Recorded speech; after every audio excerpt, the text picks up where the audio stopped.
أعوذ بالله من الشيطان الرجيم بسم الله الرحمن الرحيم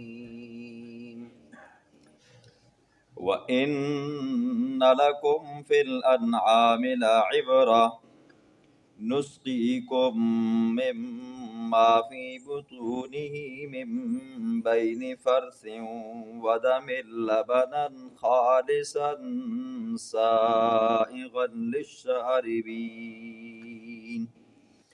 ومن ثمرات النخيل والأعناب تتخذون منه سكرا ورزقا حسنا إن في ذلك لآية لقوم يعقلون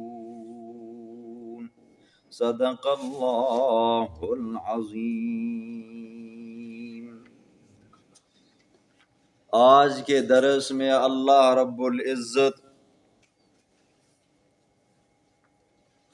اپنی قدرت کے دلائل کو بیان فرمائے گا، ساتھ میں اللہ رب العزت شہد کی مکھی کے عجیب انتظام کو بیان فرمائے گا، آخر میں اللہ رب العزت ایک غلام کی مثال دے کر مسئلہ توحید کو سمجھائے گا۔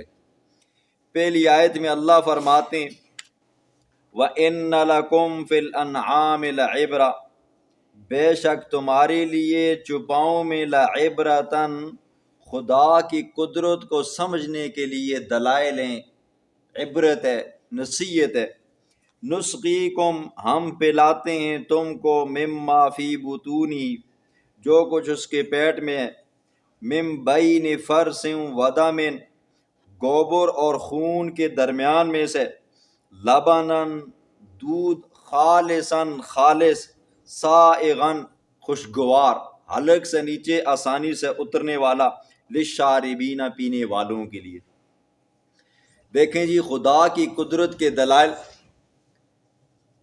جانوروں میں سے اونٹنی ہے، بھینس ہے، گائے ہے، بکری ہے، جب چارہ کھاتی ہے تو کھانے کے بعد اس کو ہضم کرتی ہے، ہضم کرنے کے بعد پھر اللہ رب العزت اسی چارے سے خون بناتا ہے۔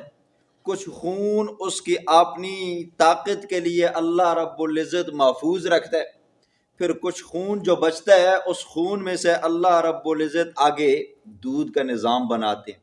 ابتداءً چارہ کھایا، معدے میں گیا، ہضم ہوا، ہضمے کے بعد کچھ فضلہ بن گیا، گوبر، لید، مینگنیاں بن گئی، کچھ ایسا ہوا، پھر وہاں سے خون بنا، اور وہ خون بھی آگے دو حصوں میں تقسیم ہوا، اس کی اپنی طاقت کے لیے بھی اللہ نے بچا کر رکھا، جو بچا پھر اللہ نے اس کو آگے دودھ کی شکل میں اختیار فرمایا۔ اب دیکھیں وہ خون جو آگے جا کر دودھ بنتا ہے، آج تک کسی نے نہیں دیکھا ہوگا کہ وہ دودھ کیا ہے جی سرخ ہو گیا۔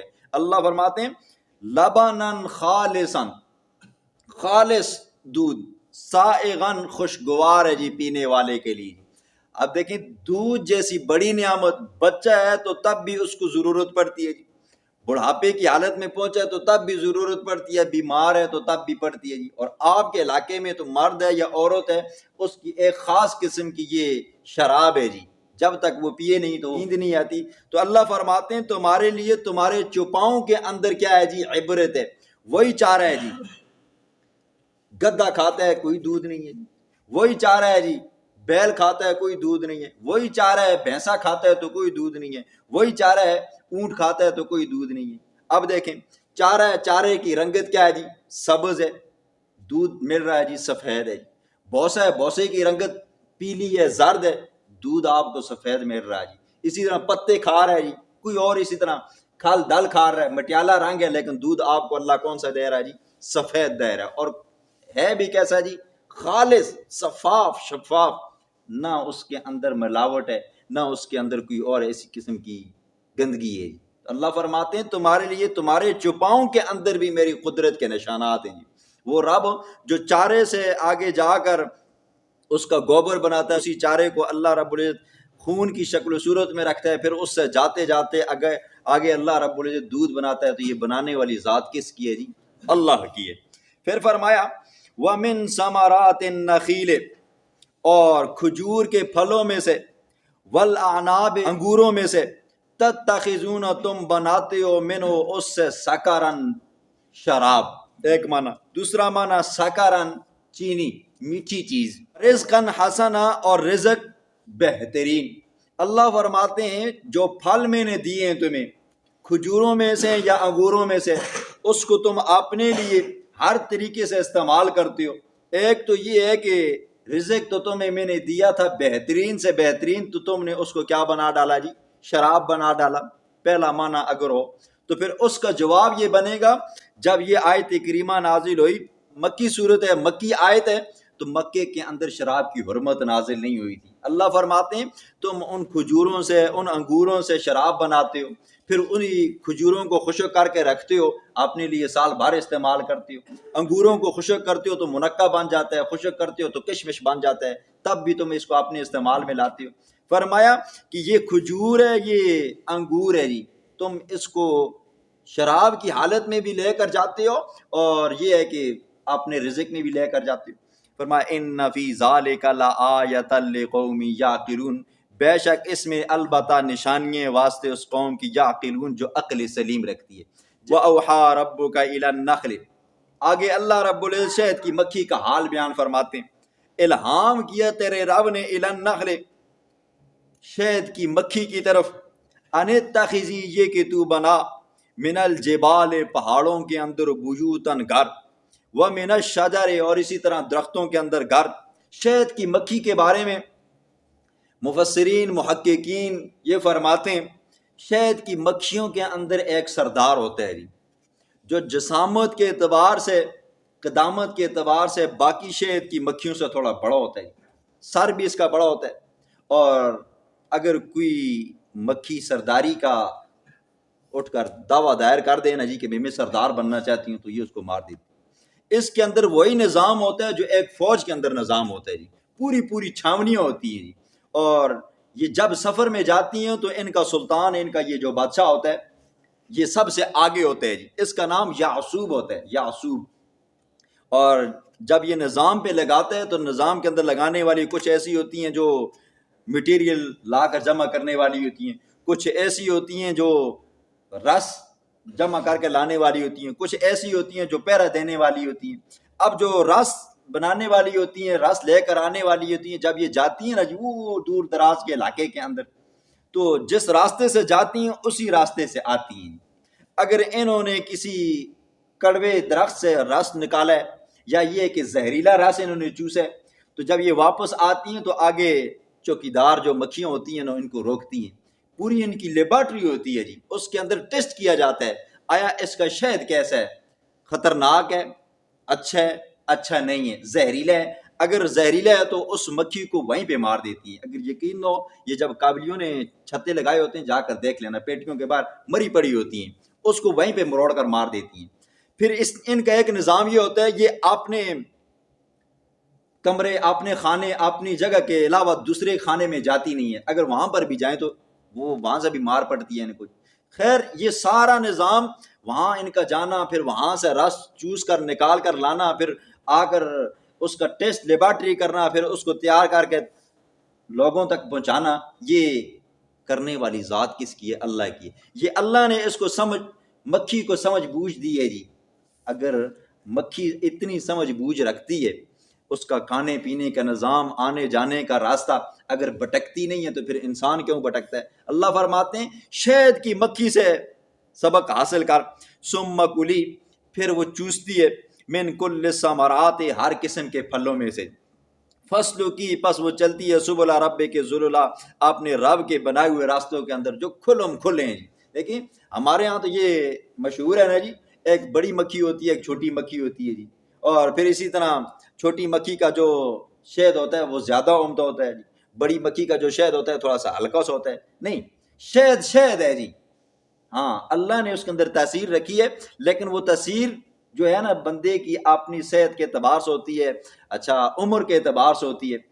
اس میں اللہ نے کیا رکھا ہے جی؟ شفا رکھا ہے۔ اب اس کو کیسے استعمال کرنا ہے جی؟ جو بندہ ماہر ہوگا، حکیم ہوگا، وہ بتائے گا، چھوٹا ہے تو اتنا استعمال کرے، بڑا ہے تو اتنا استعمال کرے جی۔ یہ بندہ استعمال نہ، شوگر کا مریض ہے، یہ استعمال نہ کرے، اگر استعمال کرے گا تو مر جائے گا جی۔ اسی طرح اگر فالج کا بیمار ہے، لقوے کا مریض ہے، گٹھیا کا مریض ہے تو یہ اگر استعمال کرے گا تو شہد اس کو فائدہ دے گا. تو فرمایا یخرج من بطونہا شراب، نکلتا ہے وہ شہد اس کے پیٹ سے، شراب پینے کے لیے، مختلف الوانہ، مختلف ہوتے ہیں اس کے رنگ جی. بیری کا لیا ہو تو اس کا اپنا ہوتا ہے جی، پھلائی کا لیا ہو تو تھوڑا سا اس کی اپنی رنگت ہوتی ہے. ہمارے علاقے کے اندر بالکل سفید ہوتا ہے جی، بالکل سفید ہوتا ہے. شفاء للناس، اس میں اللہ نے شفا رکھی ہے. ان فی ذالک لآیۃ لقوم یتفکرون، اس میں نشانی ہے اس قوم کے لیے یتفکرون جو غور و فکر کرتی ہے. بندہ غور و فکر کرے نا جی، اتنی سمجھ بوجھ اس مکھی کو کس نے دی ہے، اور یہ نظام اتنا انتظام کے ساتھ شہد بنا. دیکھو شہد آپ جب بھی لو نا جی، جو اصلی شہد ہو، اصلی ہو یا نکلی ہو جی، شہد ہمیشہ میٹھا ہی ہوتا ہے جی، کبھی کوئی مکھی کڑوا شہد دیتی نہیں ہے. تو اللہ فرماتے ہیں اتنی سمجھ بوجھ، اتنے حسن انتظام کے ساتھ جو مکھی شہد بنا کر تمہیں مہیا کرتی ہے، آخر اس کو بھی سکھانے والی، بتانے والی، راہ دکھانے والی بھی تو کوئی ذات ہے نہیں. وہ کس کی ذات ہے؟ اللہ کی ہے. فرمایا واللہ خلقکم، اور اللہ وہ ذات ہے جس نے تم کو پیدا کیا، ثم یتوفاکم، پھر تم کو مارے گا، ومنکم، اور بعض تم میں ایسے ہیں، من یرد الی ارذل العمر، جن کو اللہ نکمی عمر کی طرف لٹائے گا، لکی لا یعلم بعد علم شیئا، تاکہ وہ نہ جانے بعد علم شیئا، بعد جاننے کے. اللہ فرماتے ہیں کہ اللہ وہ ذات ہے جس نے تمہارا ایک وقت مقررہ کیے ہوئے ہے. کچھ ایسے ہیں جن کو اللہ جوانی میں، بچپنے میں وفات دے دیتے ہیں، کچھ ایسے ہیں جن کو اللہ بڑھاپے میں لے کر چلا جاتا ہے جی، اور اس بڑھاپے کی عمر کو اللہ نے فرمایا الی ارذل العمر، نکمی عمر جی، نکمی عمر. اللہ کے پاک پیغمبر نے بھی نکمی عمر سے پناہ مانگی ہے جی، بڑھاپے کی عمر سے اللہ کے پیغمبر نے بھی پناہ مانگی ہے. بڑھاپے کے اندر ہوتا کیا ہے جی؟ عام طور پر یہی ہوتا ہے کہ جب بندہ حد سے زیادہ اوپر چلا جاتا ہے نا، پھر اس بندے کی عادات بچوں والی بن جاتی ہیں. پھر وہ بندہ گھر کے اندر وہ حرکتیں کرتا ہے جس سے بیوی بھی پریشان ہوتی ہے، اس کے بیٹے بھی پریشان ہوتے ہیں، اس کی بہویں بھی پریشان ہوتی ہیں، پوتے پڑ پوتے، نواسے پڑ نواسے، یہ سارے پریشان ہوتے ہیں. پھر گھر کے اندر جب وہ اس عمر میں پہنچتا ہے نا جی، پھر جب کھانسی مارتا ہے رات کو کسی کو بھی نیند نہیں آتی. پھر جب آوازاری کرتا ہے نا جی، بیٹوں کی، پوتوں کی، بہووں کی، بیوی کی نیند خراب ہوتی ہے. پھر جب آگے سے اولاد کوئی ایسی ویسی بات کرتی ہے نا، تو یہ باپ پھر جلا ہوا ہوتا ہے جی. اب اس کا تو وقت پاس ہی نہیں ہوتا. جوانوں کو تو راتوں کی نیند آ جاتی ہے لیکن بوڑھوں کو نہیں آتی جی. پھر کیا ہو جاتا ہے جی، دل سے ایسے الفاظ نکلتے ہیں، کسی بیٹے کے لیے نکل جاتے ہیں، بیٹی کے لیے نکل جاتے ہیں، پوتے پڑ پوتے، اس کی دنیا آخرت برباد ہو جاتی ہے. اس عمر سے پناہ مانگی ہے جی، ٹھیک ہے. اور اس عمر میں بندہ پہنچتا ہے نا جی، عام طور پر بندے کے حواس کام نہیں کرتے جی. ایک مرتبہ بھی اگر اس کو روکو نا جی، وہ رکتا ہی نہیں ہے. تو قرآن کہتا ہے اس عمر تک پہنچتے ہیں لکی لا یعلم بعد علم شیئا، ایک چیز جاننے کے بعد دوبارہ نہیں جانتے جی. اس عمر تک پہنچنے کے ساتھ ساتھ پوچھتے ہیں کہ کون آیا جی؟ ابو جان آپ کا فلانا پوتا آیا جی، آپ کو فلانا نواسا آیا ہوا ہے. تھوڑی دیر کے بعد پھر پوچھتا ہے یہ کون آیا ہوا ہے جی. ہوتا ہے نا جی، ایک مرتبہ روکو کسی کام سے، یہ بوڑھے حضرات کو رکتے ہی نہیں ہیں جی، ٹھیک ہے، رکتے ہی نہیں ہیں، اتنی الٹی الٹی حرکتیں کرتے ہیں. تو اللہ کے پاک پیغمبر نے اس عمر سے پناہ مانگی ہے، ہر وقت ہر بوڑھے بندے کو مانگنی چاہیے جی. فرمایا ان اللہ علیم قدیر، بے شک اللہ رب العزت علیم، جاننے والا ہے، قدیر، قدرت والا ہے. حضرت مولانا حسین نیلوی شاہ صاحب رحم اللہ ان دو جملوں کے اندر پوری سورت کا خلاصہ بیان فرماتے ہیں. فرماتے ہیں اس سورت کا دعویٰ یہ ہے کہ ہر چیز کو جاننے والی، ہر حال میں جاننے والی ذات کس کی ہے جی؟ اللہ کی ہے. تو اللہ فرماتے ہیں ان اللہ علیم، بے شک اللہ ہی جاننے والا ہے، قدیر. دوسرا دعویٰ تھا کہ تمام کائنات کے اوپر قدرت رکھنے والی ذات کس کی ہے جی؟ اللہ کی ہے. تو فرمایا ان دو جملوں کے اندر اللہ نے پھر بتایا کہ عالم الغیب بھی میں ہوں اور تمہارے سارے کام کرنے والے بھی میں ہوں. واللہ فضل بعضکم علی بعض فی الرزق. اس آیت میں اللہ رب العزت نے مسئلہ توحید کو مثال دے کر سمجھایا. عام طور پر بات مثال سے زیادہ سمجھ آ جاتی ہے. ایک وہ بات جو سرسری کی جائے وہ اتنی نہیں سمجھ آتی، لیکن جب مثال دے کر سمجھایا جائے تو یہ بات بڑی اچھی طرح سمجھ آتی ہے. اللہ مثال دیتے ہیں، اللہ فرماتے ہیں واللہ فضل بعضکم، اللہ وہ ذات ہے کہ فضل بعضکم، جس نے تم کو فضیلت دی، علی بعض، اوپر بعض کے، تم میں سے بعض کو بعض بار فضیلت دی، پھر رزق کے اندر کچھ کو مالدار بنایا، کچھ کو غریب بنایا، کچھ کو کارخانوں کا مالک بنایا، کچھ کو ان کا ملازم بنایا، کچھ کو دکان کا مالک بنایا، کچھ کو ان کا سیل مین بنایا جی۔ ایک مالک ہے، ایک ماتحت ہے۔ اور قرآن جس زمانے کے اندر اترا نا جی، اس زمانے کے اندر یہ غلاموں کا بھی زمانہ چلتا تھا جی، لونڈیوں باندیوں کا بھی زمانہ چلا کرتا تھا جی۔ وہ ایسے بیچا کرتے تھے جس طرح ہم اتوار کی منڈی، یہ بدھ کی منڈی، منگل کی منڈی لگتی ہے، وہ غلاموں کو ایسے بیچتے تھے، باندیوں کو ایسے بیچا کرتے تھے۔ تو اللہ نے فرمایا دیکھو، اللہ نے جو تمہیں مال دیا ہے حقیقت میں تمہارا نہیں ہے، مجازن تم دنیا کے اندر اس کے مالک ہو جی۔ تمہیں اللہ نے فیکٹری کا مالک بنایا، تمہیں اللہ نے دکان کا مالک بنایا، تمہیں زمین جائیداد کا مالک اللہ نے بنایا۔ ایک تمہارا ملازم ہے، تمہارا ماتحت ہے، تو آیا جو تمہاری خدمت کرتا ہے، کئی سالوں سے کرتا ہے، کیا تم اپنی جائیداد میں اس کو شریک بناتے ہو؟ ہرگز نہیں بناتے۔ تم اپنا کارخانہ اس کے نام کرتے ہو؟ ہرگز نہیں کرتے۔ کیوں؟ تم یہ عارضی مال ہے، یہ عارضی خزانہ ہے، یہ عارضی دولت ہے، اس کے اندر غیر کو شریک کرنا پسند نہیں کرتے، تو میری مخلوق کو میرے ساتھ شریک کرنا کیسے تم پسند کرتے ہو؟ جس طرح تم اپنی ملکیت کے اندر غیر کی ملکیت کو شامل کرنا گوارا نہیں کرتے، تو اللہ بھی اپنی مخلوق میں سے کسی کو اپنی ملکیت کے اندر، خدائی کے اندر شریک کرنا گوارا نہیں کرتا۔ فرمایا واللہ فضل بعضکم، اللہ نے فضیلت دی ہے تم میں سے بعض کو بعض بار، پھر رزق میں، فَمَا الَّذِينَ فُضِّلُوا، پس نہیں ہیں وہ لوگ جن کو فضیلت دی گئی، برادی لوٹانے والے، رزقہم اپنے رزق کو، علی ما ملکت اپنے ماتحتوں کے اوپر، فہم فیہ سوا، پس وہ اس میں برابر ہیں۔ افبنعمت اللہ یجحدون، کیا پھر بھی تم اللہ کی نعمتوں کا انکار کرتے ہو؟ عزتیں ذلتیں دینے والا اللہ، رزق دینے والا اللہ، خوشیاں دینے والا اللہ، بیوی بچے بیٹے اولاد جائیداد ہر چیز دینے والا اللہ، جب سب کچھ دینے والا اللہ، پھر تم اللہ کے اس معاملے کے اندر، اللہ کی خدائی اختیارات کے اندر، تم ساتھ میں بزرگوں کو، اولیاء اللہ کو اور پیغمبروں کو بھی شریک ٹھہراتے ہو۔ فرمایا کیوں تم اللہ کی نعمتوں کا انکار کرتے ہو؟ واللہ جعل لکم، اللہ نے بنایا تمہارے لیے، من انفسکم تمہاری جنسوں میں سے، ازواجن بیویاں، وجعل لکم اور بنایا ہے تمہارے لیے، من ازواجکم تمہاری بیویوں میں سے، بنینا بیٹے، وحفدتن اور پوتے۔ اللہ نے تمہاری جنس میں سے تمہارے لیے بیویوں کو مختص کیا، پھر ان بیویوں میں سے اللہ نے تمہیں بیٹے دیے، پھر انہی بیویوں میں سے اللہ نے تمہیں پوتے بھی دیے۔ جب اللہ نے بیٹے دیے، پوتے دیے، ورزقکم اور تمہیں رزق دیا، من الطیبات پاکیزہ سے پاکیزہ چیزیں، افبالباطل یؤمنون، کیا تم پھر بھی باطل کے ساتھ ایمان رکھتے ہو؟ وبنعمت اللہ یکفرون اور اللہ کی نعمتوں کا تم انکار کرتے ہو، باطل کے اوپر ایمان رکھتے ہو۔ دیکھو جی، آپ نے کئی نام سنے ہوں گے جی، عطا الرسول، عبد الرسول، عطا علی بخش، محمد بخش، فیض حسن وغیرہ وغیرہ، یہ جو مشکوک قسم کے نام ہیں نا جی، یہ جن لوگوں کو اولاد نہیں ملتی نا، پھر وہ جاتے ہیں بزرگوں کے پاس، پھر بزرگوں کے چکر لگاتے ہیں، دیکھیں اولاد دینے والی ذات تو اللہ کی ہے، پھر اللہ ان کو وہ اولاد دیتا ہے، تو پھر آپ نے اس بیٹے اور بیٹی کا نام آپ نے ان بزرگوں کے ناموں کے ساتھ منسوب کر دیتے ہیں۔ تو اللہ فرماتے ہیں تمہیں بیویاں مہیا کر کے پھر ان میں سے بیٹے پوتے دینے والا میں ہوں، بہترین رزق دینے والا میں ہوں، تو پھر تم اللہ کی نعمتوں کو، باطل کے اوپر تم ایمان رکھتے ہو اور اللہ کی نعمتوں کا انکار کرتے ہو۔ اللہ نے اولاد دی، اولاد بھی نعمت ہے نا جی، پھر اس اولاد کو منسوب کر دیا جی یہ فلانے بزرگ نے دیا جی۔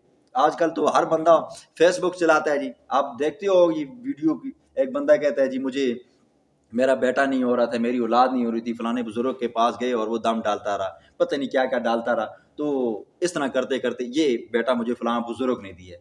حالانکہ دینے والی ذات کس کی ہے؟ اللہ کی ہے۔ تو اللہ فرماتے ہیں تم میری نعمتوں کا اس طرح انکار کرتے ہو۔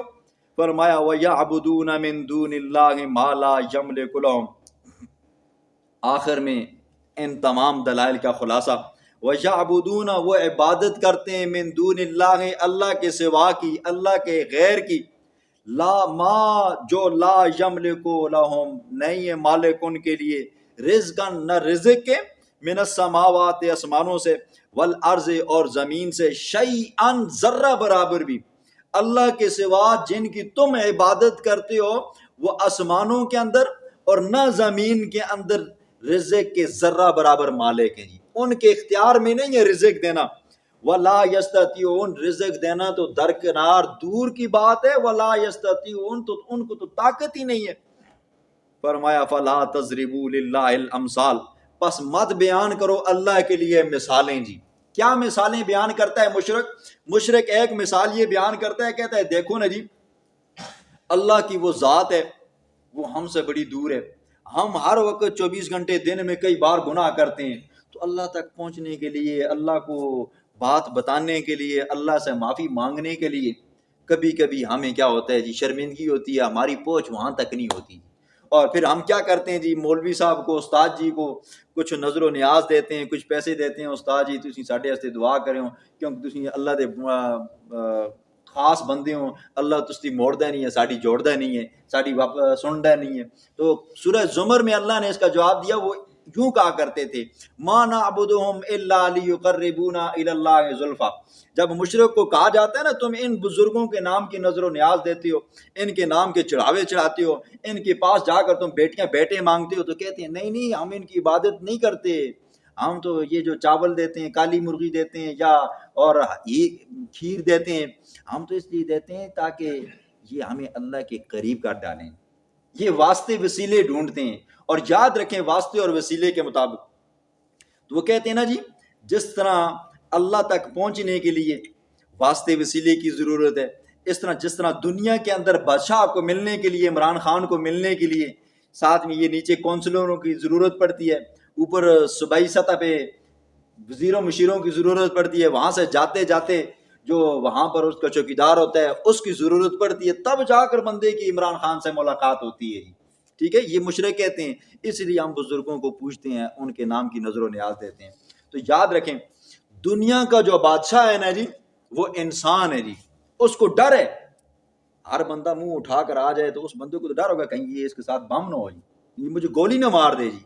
دنیا کے بادشاہ کے لیے تو واسطے وسیلے کی ضرورت ہے، اس لیے اس بادشاہ کو خطرہ ہوتا ہے، ہر بندے سے ملاقات نہیں کرتا جی، اس سے ملنے کے لیے آگے بندوں سے ملاقات کرنی پڑتی ہے، اس کی تلاشی لی جاتی ہے، اس کے اوپر اعتبار کیا جاتا ہے، پھر جا کر اس کی ملاقات ہوتی ہے۔ اور اللہ کو تو کسی کا ڈر ہی نہیں ہے، نہ اللہ گولی سے ڈرتا ہے نہ اللہ بم سے ڈرتا ہے۔ نمبر 2، دنیا کے بادشاہ کو ملنے کے لیے اس لیے بھی حاجت پڑتی ہے، سفارش کی ضرورت پڑتی ہے، وہ عالم الغیب نہیں ہوتا جی۔ عمران خان کو کیا پتہ ہے جی، ابھی اس وقت ہم اس کے بارے میں لگے ہوئے ہیں، اور اسی طرح وہ ہر چیز کو جانتا بھی نہیں ہے جی۔ تو اب ہمیں اس سے ملنا ہے، ہمیں تو یہ بھی نہیں پتا اس وقت وہ کہاں پر ہے جی۔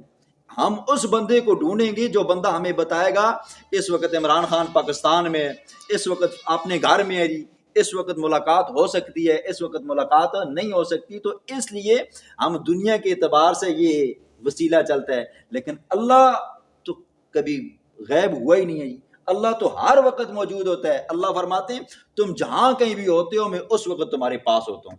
اور دوسری مثال یہ دیتے نا، کہتے دیکھو جی مسجد ہے، مسجد کے اوپر چڑھنے کے لیے ہمیں سیڑھی کی ضرورت پڑتی ہے، مکان ہے تو اس کے اوپر چڑھنے کے لیے ہمیں کیا پڑتی ہے جی، سیڑھی کی ضرورت پڑتی ہے۔ یہ جو بزرگ ہیں نا، یہ ہماری سیڑھی ہے، ہم ان کے اوپر پاؤں رکھ کر اللہ کے قریب چلے جاتے ہیں، اس کے پاس پہنچ جاتے ہیں، ہماری پہنچ نہیں ہوتی، اور یہ اللہ کے برگزیدہ بندے ہیں جی، اور ان کی اللہ کے ہاں پہنچ ہے جی، سرکار ہے نا، بڑی سرکار ہے، تو اللہ ان کی بات سن لیتے ہیں۔ تو یہاں پر یہ بات یاد رکھیں، یہ جو انہوں نے مثال دی ہے سیڑھی والی، تو سیڑھی کے بارے میں سنیں، اللہ فرماتے ہیں وَنَحْنُ أَقْرَبُ إِلَيْهِ مِنْ حَبْلِ الْوَرِيدِ، تمہیں سیڑھی لگانے کی ضرورت نہیں ہے، میں تمہاری اس شرک کے سے بھی زیادہ قریب ہوں۔ اب یہاں پہ سیڑھی لگاؤ نا جی، اللہ تو ہر وقت سنتا ہے جی، اللہ تو وہ بھی سنتا ہے، علیم بذات الصدور، جو دلوں کے اندر ابھی کھٹکا آتا ہے نا میں نے یہ کام کرنا ہے، اللہ اس کو بھی جان لیتا ہے۔ جو رب اندر کے رازوں کو بھی جان سکتا ہے تو اس کو سیڑھی کی کیا ضرورت ہے جی، اس کو سفارش پیسے لگانے کی کیا ضرورت ہے، ڈائریکٹ اللہ کو کیوں نہ پکارے۔ تو اللہ فرماتے ہیں فلا تضربوا للہ الامثال، مت بیان کرو اللہ کے لیے ایسی بے تکی مثالیں۔ یہ مثالیں بھی بیان کی ہیں پیچھے، کہا کہ فرشتے اللہ کی بیٹیاں ہیں، اور چونکہ بیٹی کیا ہوتی ہے، نرم دل ہوتی ہے، پیاری ہوتی ہے، تو اللہ فرشتوں کی بات کبھی ٹالتا ہی نہیں ہے۔ پھر اسی طرح یہودی جو ہیں وہ حضرت عزیر علیہ السلام کی عبادت کر کے کہتے بیٹا ہے، اور بیٹے کی بات ٹالا نہیں کرتا اللہ۔ پھر اسی طرح عیسیٰ علیہ السلام کے حواری جو ان کے لوگ تھے، وہ عیسیٰ علیہ السلام کی پوجا پاٹ کرتے تھے، کہتے تھے عیسیٰ علیہ السلام اللہ کا بیٹا ہے۔ اسی طرح ہندو آگے، سکھ آگے، ان کے بھی اپنے اپنے خدا ہیں، اپنے پاکستانی ہیں جی، یہ اجمی ہیں، ان کے بھی اپنے اپنے خدا بنائے ہوئے ہیں جی۔ وہ اس زمانے کے خدا 10-20 روپے میں، انڈیا والوں کے پاس تو ابھی بھی بھگوان 10 روپے کا 5 روپے کا ملتا ہے۔ تو اللہ فرماتے ہیں فلا تضربوا، مت بناؤ، للہ اللہ کے لیے، اللہ مثالیں بے تکی دنیاوی مثالیں، ان اللہ یعلم، بے شک اللہ، یعلم جانتا ہے، یہ مثالیں جانتا ہے، یہ تمہاری جھوٹی مثالیں جانتا ہے، وانتم لا تعلمون، اور تم نہیں جانتے۔ اور علوی شاہ صاحب رحمہ اللہ اس آیت کا جملہ ترجمہ یوں کرتے ہیں، ان اللہ یعلم، بے شک اللہ جانتا ہے، مثالوں کا علم، کیسے بات سمجھانی ہے مثال دے کر، اس کا علم میرا رب جانتا ہے۔ صحیح مثال دینے کا طریقہ تو اللہ کو آتا ہے، وَأَنْتُمْ لَا تَعْلَمُونَ، تمہیں تو مثال دینے کا بھی طریقہ نہیں آتا، مثال بیان کرنے کا بھی طریقہ نہیں آتا۔